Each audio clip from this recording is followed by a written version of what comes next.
অন্যরকম সংসার। হেলাল হাফিজ।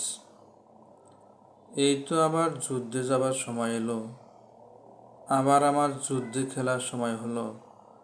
এবার রানা তোমায় নিয়ে আবার আমি যুদ্ধে যাব। এবার যুদ্ধে জয় হলে গোলাপ বাগান তৈরি হবে। হয়তো দুজন হারিয়ে যাব, ফুরিয়ে যাব, তবুও আমি যুদ্ধে যাব, তবু তোমায় যুদ্ধে নেব। অন্যরকম সংসারেতে গোলাপ বাগান তৈরি করে হারিয়ে যাব আমরা দুজন, ফুরিয়ে যাব।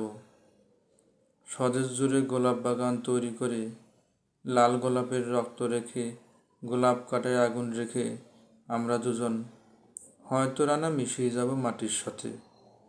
মাটির সাথে মিশে গিয়ে জৈব সারে গাছ বাড়াবো, ফুল ফোটাবো, গোলাপ গোলাপ স্বদেশ হবে তোমার আমার জৈব সারে। তুমি আমি থাকবো তখন অনেক দূরে অন্ধকারে, অন্যরকম সংসারেতে।